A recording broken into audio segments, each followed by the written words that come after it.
আসসালামু আলাইকুম রহমতুল্লাহ বারাকাতু। সুপ্রিয় দর্শক, আমার হাতে একটি বই দেখতে পাচ্ছেন। বইটির নাম হচ্ছে মুসলিম সভ্যতার 1001 আবিষ্কার।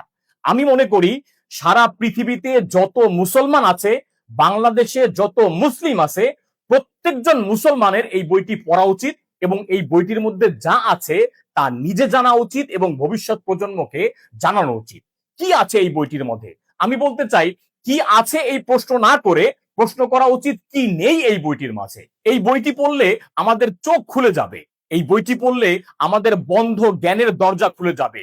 আমরা জানতে পারবো যে দৈনন্দিন জীবনে আমরা যা কিছু ব্যবহার করি, আমাদের প্রযুক্তি বলেন, জ্ঞান বিজ্ঞান বলেন, চিকিৎসা বলেন, শিক্ষা বলেন, হাসপাতাল বলেন, মহাকাশ বিজ্ঞান বলেন, জ্যোতির্বিদ্যা বলেন, ভূমিবিদ্যা বলেন, মানচিত্র বলেন, এহেন কোনো সাবজেক্ট নাই যেই সাবজেক্টের পিছনে মুসলমান বিজ্ঞানীদের অবদান নেই। হাজার বছর ধরে আমাদের মুসলিমদের কাছ থেকে যেই সত্য ইতিহাসকে গোপন রাখা হয়েছে, এই বইয়ের মাঝেই মূলত সেই সত্য ইতিহাসের মুখোশ উন্মোচন করা হয়েছে।